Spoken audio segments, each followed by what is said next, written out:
Imagine a world where the car you just fixed last week needs to be fixed again. I'll fix it again.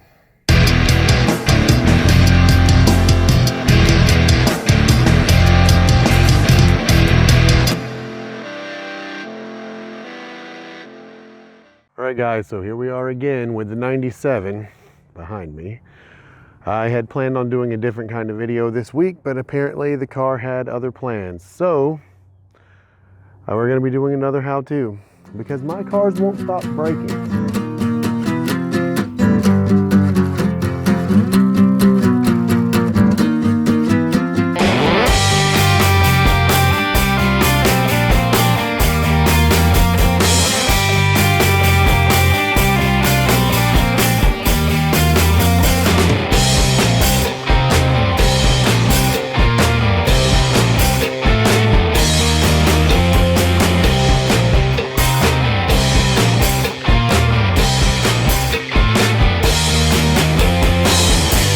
We're in the trunk, and we're going to be taking these quick nuts off.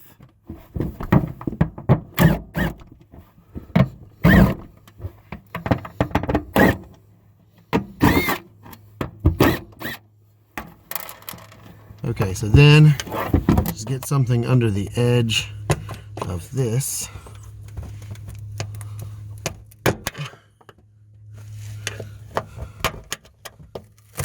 Pry up like this, and there is your fuel pump assembly.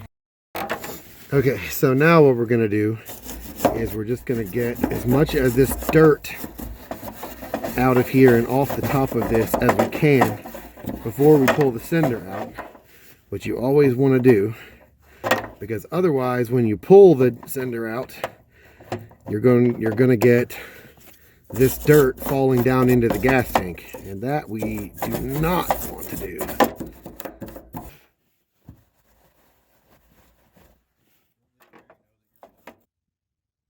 Okay, so then the next thing you're going to have to do after this is cleaned off, disconnect all three of these lines.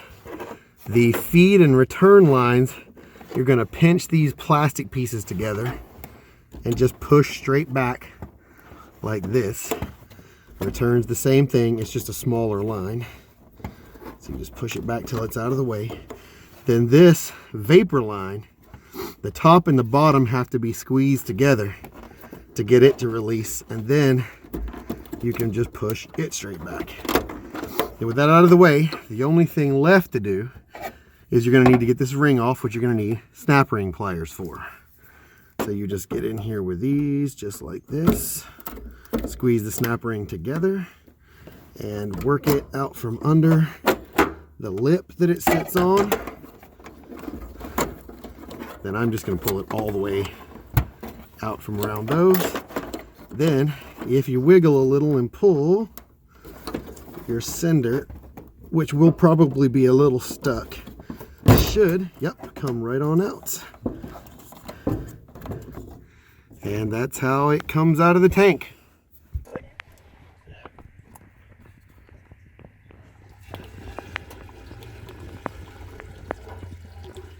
That help?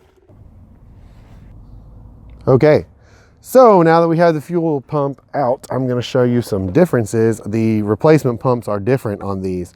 The first thing you need to know, if you have a supercharged 3800, you're going to have this sticker on the top of your fuel pump, which says WFP. That is the part number basically for the supercharged cars. This is the replacement pump for that. It is, however, changed from the original a little bit, and I'll show you how it is, just so if you run into this, you won't be worried.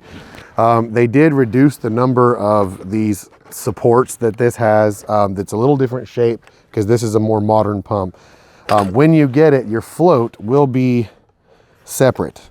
So you'll have to just stick this in here like this, and then it just snaps in to this plastic piece like that. And then the only other thing really that you're going to notice, because all these are the same, the connector's the same and everything.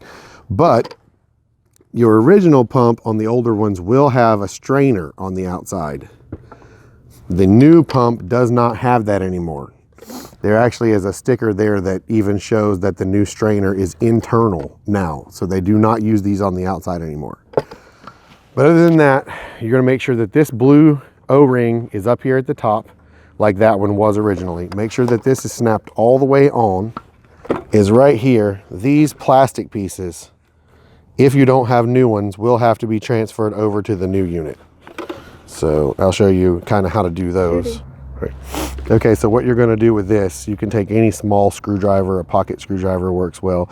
And if you push these up from the bottom while you push them away like this, then you should be able to transfer these right off of this assembly and onto the other one.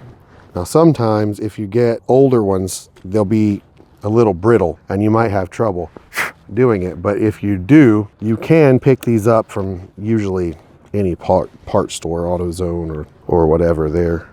But you're basically gonna do the same thing on this one. Don't mix these up because they are two different sizes. You'll notice one's smaller than the other. But then once you have it, you just take it, it slides straight on and snaps to the other one. Then we're gonna clean all this off and get it back into the car. Okay, so then you're gonna take the sender, just put the float in first, and it should just slip right in like this. So then when you get these down here, slide these out of the way. Then you're gonna notice when you get down here that there's a little piece right here is gonna line up with a groove. So you're just gonna line that up and push it down. Now, to mention, that big blue O-ring that you saw earlier, a good idea would be to lubricate that with either a little bit of grease or something like that, because it's going to be pretty tight putting that back in. I got it part of the way in.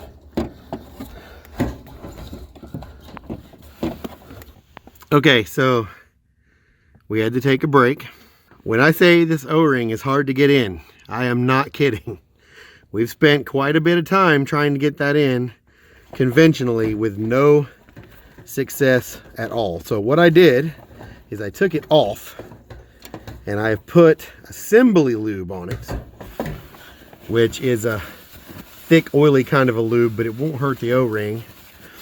And we're gonna try again now with that and see if we're any more successful.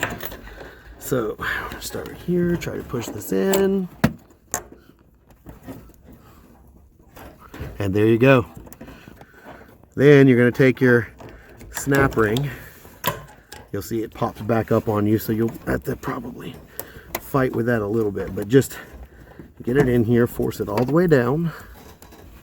All right, and then once we get it all the way down, we just have to take this snap ring, stick it under a couple of the little catches here on the back.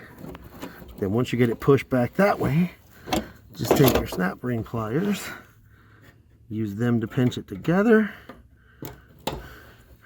and push it under these last two.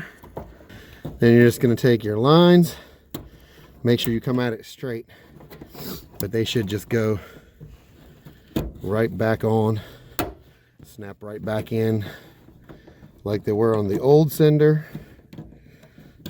like that. Plug that in there, and then you're ready to go test it. All right, now we just need to start it up and test it out.